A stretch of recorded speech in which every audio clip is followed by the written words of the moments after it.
So I am back officially from the annual trip to Hilton Head, South Carolina, the Sea Pines Plantation, where we go every year around this time. So why do we choose to go there every year? Because it's just perfect for us. Not one single time did it rain, and that's unusual. But no, we had no rain. We had a great time. They have wonderful bike trails there and restaurants. And if you're a regular to Hilton Head, you understand why you are a regular to Hilton Head. But I was also looking at the map at all of the other potential spots from, I guess, the Outer Banks of North Carolina all the way down the East Coast and up the West Coast of Florida and across the Panhandle. There's so many different places that people choose to go. Why do they choose to go there? You know, I think there are some people that, and I guess I used to be this person, I wanted to try someplace different every year, just for the heck of it. Are you that kind of person? Do you like to go to a different place on your summer? I'm just talking about your summer vacation, which ours is a week. That's it. Out of 52 weeks, we go one of those weeks. But we do have other trips occasionally. But this is the family one. This one, all the grandkids and daughters and everyone goes and stays in the same house and have a swimming pool and right on the golf course. But it's a wonderful experience. But why do we choose to go there?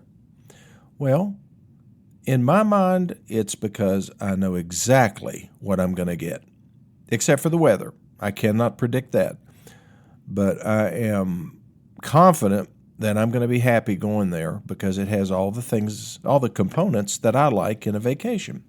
And with regards to that, I am usually averse to uncertainty when it comes to a trip. I like to know that where I'm going is someplace that I'm relatively familiar with. And I think that's why a lot of people like to do business with me. It's because, well, most of my long-term customers, they don't even bother to shop anywhere else. Whatever Lenny sells, that's what they're going to buy. Had one in here today.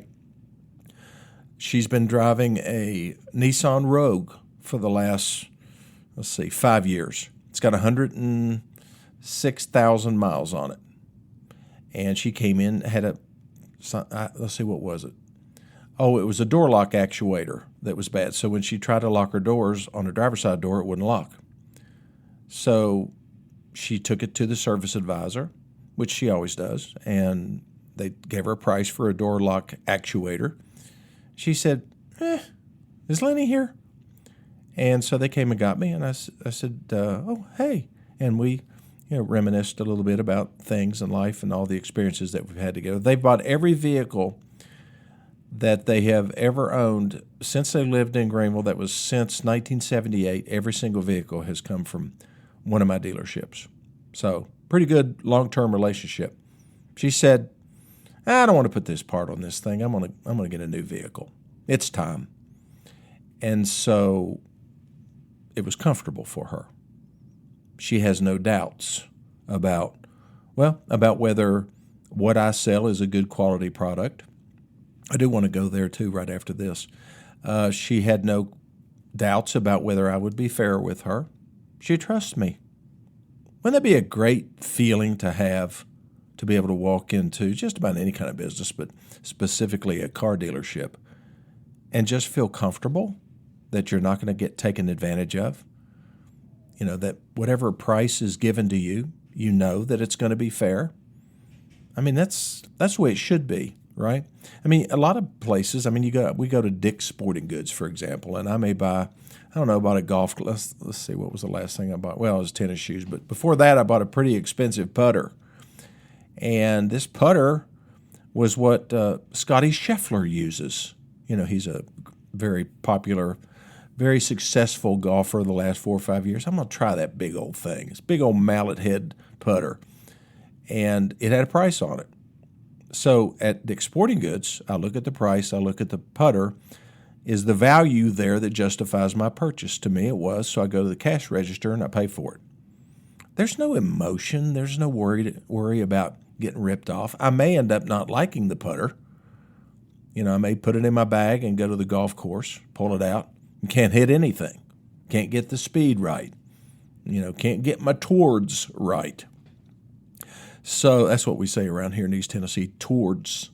So yeah, if I can't get it right, I don't like it, I'll give it to my grandson. But it's not that big of a deal. It's different when you go to a car dealership. Why is it different? Well, number one, because if you're buying a car, it's very expensive. It's a major purchase. A lot of people aren't looking at it with the right mindset these days. They kind of look at buying a car like buying an appliance. As long as they can hit the payment that they want, they're good. But no, it's a serious thing. And then getting your car serviced and having to leave it, and when things don't work, and it interrupts your car life, because your car life is a big component, big portion of your overall life. It's how we get around. It's what keeps us safe on the road. It keeps us comfortable. These are all important things.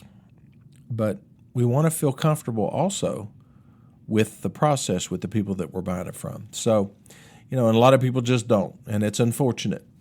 It would be great if you could find a car dealer that you like the brand, or maybe they sell multiple brands. Maybe they're like me, they have Ford and Nissan, or Honda and who knows, Chevrolet or whatever, where they're a multiple dealer group where they, within a confined area, they have multiple franchises. That's a great thing, as long as you get to deal with the same person every time. But the problem that most people run into is they don't get that. They'll buy a car, they'll forget that salesperson by the time they leave the lot, and when they come back a short time later or a year later or whatever, he doesn't work there anymore. He's gone. So you don't really know anybody. It's probably tougher in a large city where they have a lot of turnover, but it'd be really great if you could find some dealer that you can relate to and talk to and trust. It does make a difference. Just like I trust what I'm going to get when I go on vacation to the same place I've been the last 35 years. So to me, consistency, reliability, trustworthiness, that's why I go back. That's what makes me feel comfortable, and knowing that there won't be any surprises. I'll be back in just 1 minute.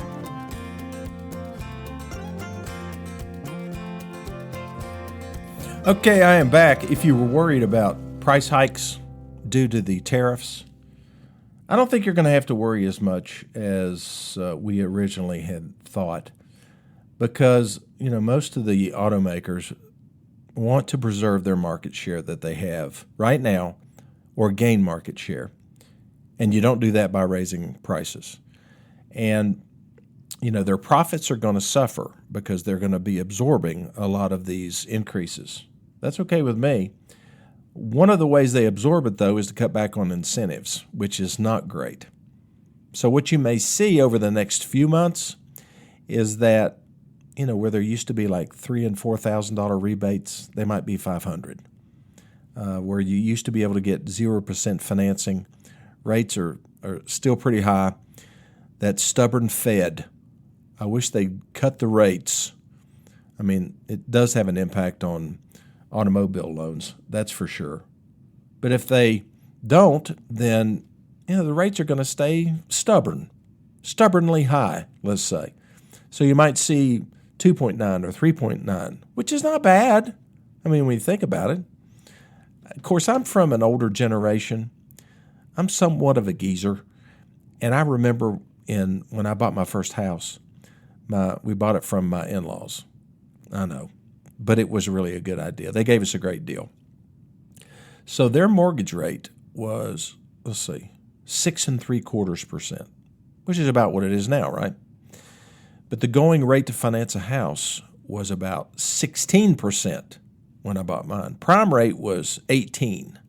Prime rate now is 7.5%. What is prime rate anyway? Prime rate is the rate that most banks will charge their good customers for a loan. For example, my floor plan. That's how we finance all the cars that are on all of the new cars that are on our lot. We don't finance our used cars, but they call it a floor plan. I'll have to look that up as to how that came about. But anyway, it is a unique type of line of credit, basically. When we order a car, let's just say we have one car out there, we order it from the manufacturer, from Ford. Ford sends it to us, and Ford Motor Credit pays for it. and then we pay Ford Motor Credit interest until that vehicle is sold. When it's sold, we're expected to pay the vehicle off immediately. Imagine that occurring in a dealership that sells a couple hundred cars a month, and the ins and the outs, and then you got all the trade-ins that you're trading for. In many cases, some dealers have to floor plan those as well. So it can get expensive. But with the current prime rate of 7.5%, how does a car company offer 0% financing, like Ford or Toyota or whoever offers 0? Well, they have to buy down the rate. In other words, they take basically margin that they have in the vehicle that they're manufacturing, and when that vehicle is sold, they send a check to the people that are financing it. Like in Ford's case, it would be Ford Motor Credit. The only way to get 0% financing on a Ford is to finance it through Ford Motor Credit. The only way to get 0% financing on a Hyundai is to finance it through Hyundai Credit. You can't go to a bank and get 0% because it doesn't exist. They call those subvened rates or subvented rates. I've heard it both ways. It's a subsidized rate. Now, what do you have to give up to get that rate? Well, you got to give up the rebate. So what I'm afraid of is that we'll just see smaller rebates and rates that aren't quite as good. Are the prices going to go up? Yes, marginally. According to everything that I'm reading and seeing on the market, that the price increases may be in the 2 to 5, maybe 6% range, even though the tariff is increased to 25%, because it's not a flat 25% on everything. And a lot of vehicles are manufactured in Mexico or Canada, but a lot of the components that are in those vehicles were manufactured in the United States, and they get credit for that. So can you imagine figuring all that out? That's complicated math. Okay, what else is in the news? Missing the mark. This is a headline of an article. Electric pickups got a huge hype and pre-orders early on, but they failed to win over truck buyers. Truck buyers, they're not EV guys and gals. They're just not. I mean, a lot of people bought the Cybertruck, the Tesla Cybertruck, and I saw a bunch of those when we were on the interstate. Well, let me rephrase that. I probably saw 10 all the way to South Carolina. It's about 320 miles. And they're not selling. Tesla's having to practically give them away. Really big rebates, really big incentives, mostly leasing incentives. Truck buyers don't want them. And they really didn't want the Lightning either, the Ford F-150 EV called the Lightning. We sell them occasionally. There's a certain segment of the population that are real techie, and they really bought into the EV thing. And I understand it. I mean, they're really smooth and quiet and powerful, but they are willing to overlook the inconveniences, let's just call it that you face when you own an EV. As long as you drive them around home, you're okay. I mean, you can just charge every night. But when you go on a trip, it becomes somewhat of an adventure. And what I'm worried about more than anything, and it just seems so crazy, but rare earth minerals. Why does that matter? Why is that going to be a problem?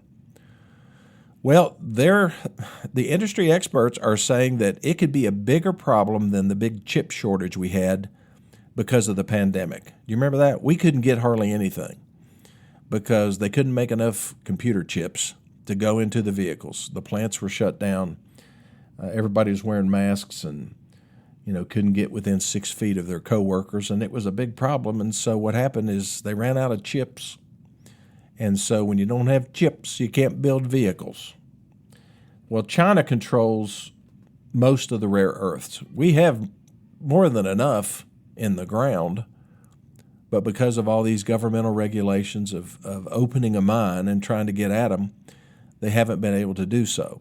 And China controls the market, and they've really cut back on what they're selling because of the tariffs. So what's that going to do? They can't build cars without rare earths.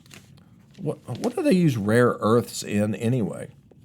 Pretty much everything electric, solenoids, which are switches for the engine, solenoids that power the power steering. Power steering is no longer a belt-driven power steering unit, that uses hydraulics and pressure to enable you to turn your steering wheel. No, it's all electronic now.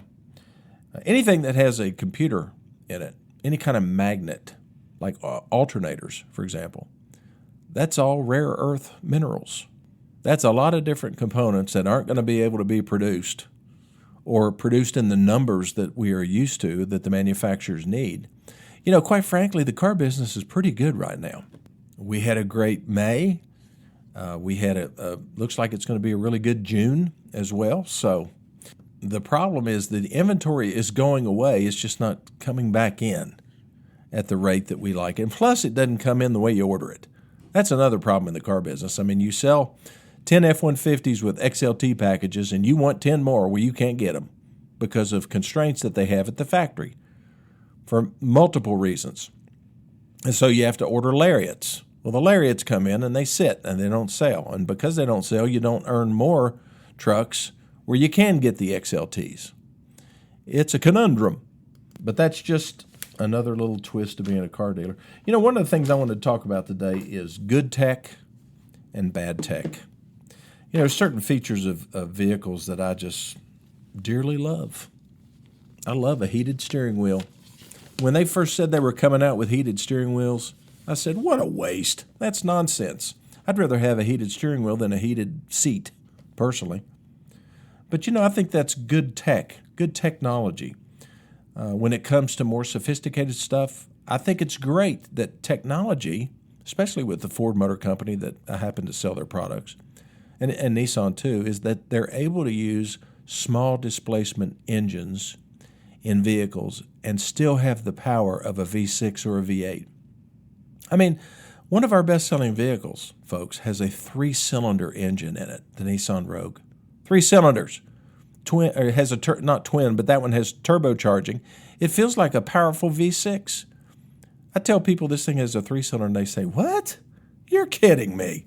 They just can't believe it.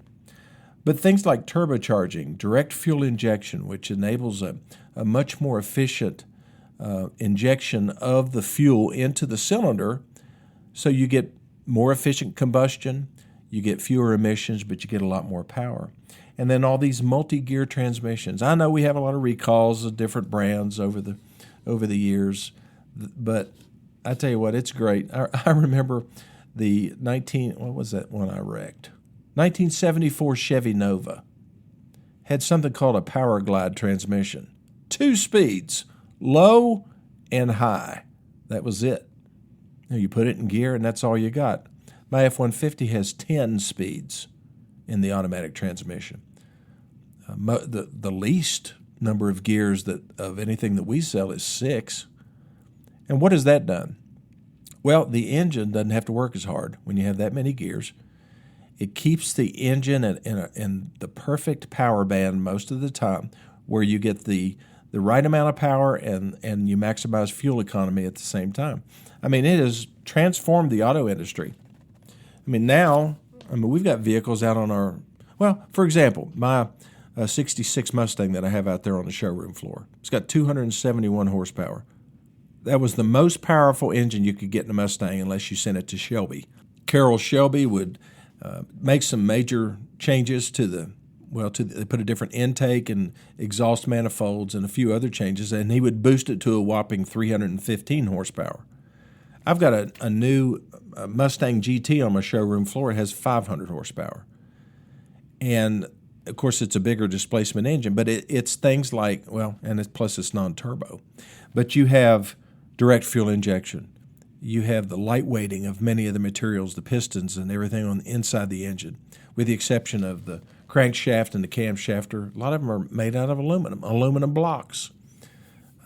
They have figured out ways to generate more horsepower and to make cars more efficient at the same time. That's good technology. What's bad technology? I'll be back in just 1 second.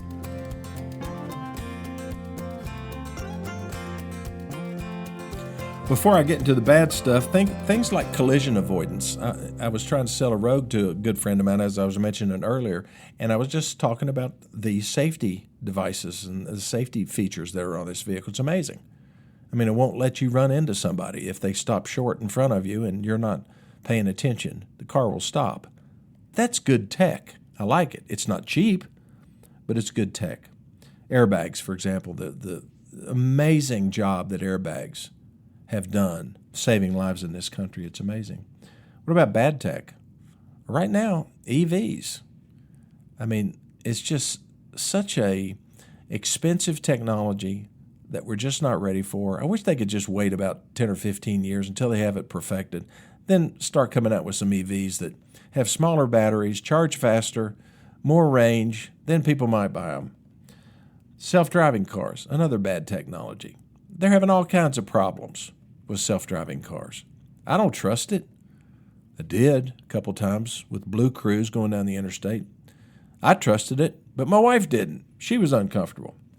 Some other things like this infotainment screens, all of these distractions that we have in cars. I wish they would just ban the use of cell phones in cars altogether.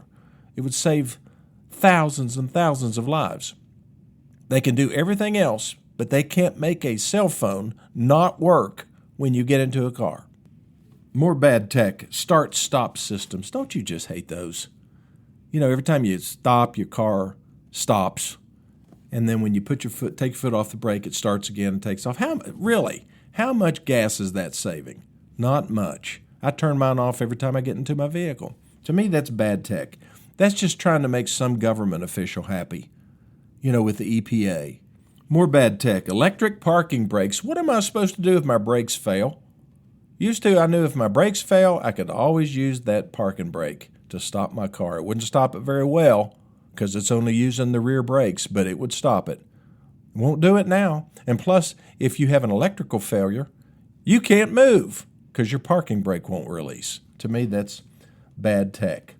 Run flat tires is another technology that I don't believe in. They ride rougher. The only reason they have run flat tires? To save weight in the cars, to meet the fuel economy standards. Yeah, that's the only reason. It's not to give you more trunk room, although that's a side benefit.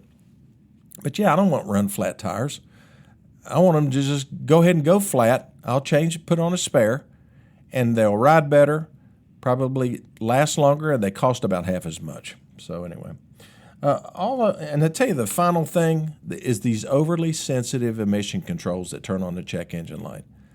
I mean, to me, this creates so much of a burden for the driving public that they have to go into a car dealership or to a repair shop every time that light comes on, when it's totally unnecessary. All they did was leave their gas cap loose. That will trigger a check engine light. So all these kind of things kind of complicate our lives as if they weren't complicated enough.